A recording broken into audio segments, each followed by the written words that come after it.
Ele é objeto de desejo de quase todas as pessoas no mundo. O dinheiro fascina, corrompe, salva, resolve, ajuda, entristece, compra, desmotiva, impulsiona, mas pouca gente sabe como de fato ele é fabricado. Que tal acompanharmos como as cédulas são confeccionadas aqui no Brasil? Não perca! Confira hoje no Diário do Curioso!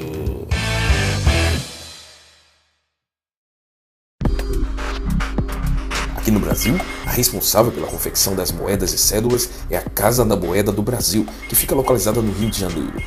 Ela foi criada em 8 de março de 1969 pelo rei de Portugal, Dom Pedro II, em Salvador, com o objetivo de atender a demanda de fabricação de moedas no Brasil.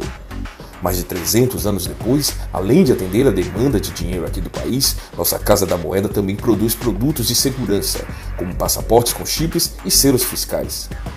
O Complexo Industrial do Rio de Janeiro é um dos maiores do gênero no mundo. No local funcionam as 3 fábricas da empresa, de cédulas, de moeda e gráfica, onde são desenvolvidos produtos com elevado padrão de qualidade exigido no mercado moderno. Tudo começa com o papel usado para imprimir o dinheiro. Cada remessa de papel que chega à Casa da Moeda é examinada criteriosamente para evitar que tenha alguma imperfeição. Por exemplo, é necessário conferir a acidez do papel. Caso não esteja no padrão correto, dará problema na secagem da tinta. Esse papel que está aqui como exemplo, Roberto, é papel usado para qualquer produção das cédulas ou existe uma encomenda, um papel específico para cada tipo de cédula? Um papel específico para cada tipo de cédula.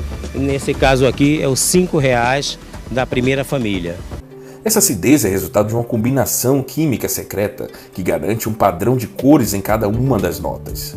Só nesse processo de checagem da acidez do papel são feitos mais de 30 testes químicos e físicos. Uma máquina chamada de dupla dobra trabalha dobrando e desdobrando amostras de papel, igual que você costuma fazer com ele no seu bolso. É preciso garantir que a cédula resista por mais tempo. Já as moedas são feitas basicamente de 2 materiais, aço inoxidável e aço de baixo carbono. As de 5 centavos e 25 centavos, que são um pouco mais avermelhadas, também recebem um banho de cobre. Já as de 50 centavos são prateadas por causa do aço inoxidável.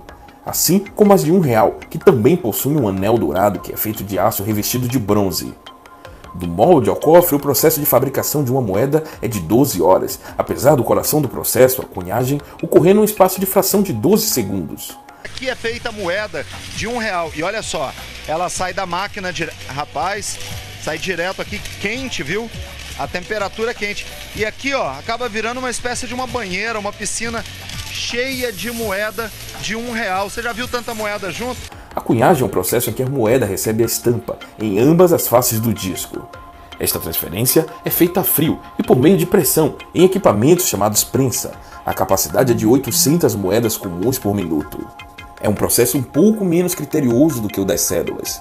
Para você ter uma ideia, no mundo inteiro existem apenas 4 empresas que fornecem a matéria-prima para fazer o papel virar dinheiro. Aqui no Brasil, há apenas uma fornecedora, a Papel Salto, em Salto, no interior de São Paulo. Cada folha é produzida apenas por encomenda, usando valores específicos do comprador. Depois ela recebe uma numeração e é contabilizada e vigiada. Isso prova que mesmo não tendo números, as folhas já são tratadas como dinheiro. Apesar de todo o segredo na formulação deste papel, é possível saber que ele é o resultado da combinação de 3 lâminas. A do meio é uma pasta de algodão, assim como a matéria-prima das camisetas. E a impressão das figuras, você deve estar se perguntando. Bem, a impressão do real é uma combinação de 17 tintas. São 17 cores sobrepostas, divididas em 3 grupos, cada grupo para um tipo de impressão diferente. As 10 primeiras tintas dão cor ao desenho do fundo, que foi projetado no computador. Outras 6 tintas são usadas para lugares nobres da cédula, aplicadas por meio de calcografia. E sabe aquele efeito que denuncia quando a nota é falsa? Ele é um segredo muito bem guardado. Só sabemos que são usadas tintas especiais para isso. Isso concede à nota uma espécie de textura. Todo o processo de criação de uma cédula tem por princípio evitar as falsificações e aumentar a vida útil de cada uma delas. E é justamente na qualidade das tintas que está o segredo. Um dos principais inimigos das notas é a luz. ela consegue desfazer as cores com mais rapidez. É por isso, inclusive, que é proibido tirar fotos com flashes em museus. Isso acaba desgastando as cores das telas. Passando por todos os processos de criação, as notas são revisadas uma a uma, numa sessão de críticas e triagens, onde só mulheres trabalham. Segundo os responsáveis pelo processo de criação, os homens não têm paciência e acuidade para pegar pequenas falhas de impressão, apenas olhando as notas rapidamente. Nessa coluna aqui tem um defeito. Ela marcou e o defeito é esse aqui, ó. Pode ver que a cédula está um pouco borrada de marrom. Então essa coluna está perdida. Essa cédula vai ser destruída. As notas aceitas são cortadas, empilhadas e embaladas, já prontas para circular, mas só viram dinheiro mesmo depois que são respaldadas pelo Banco Central.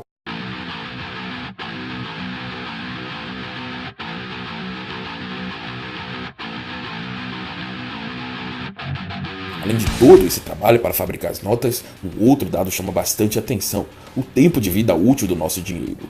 Segundo o Banco Central, as notas de 50 e 100 reais têm vida útil média de 37 meses, enquanto as de 2, 5, 10 e 20 reais apresentam durabilidade de 14 meses em média. 30% das notas de 2 e 5 reais estão tão danificadas que não podem estar em circulação.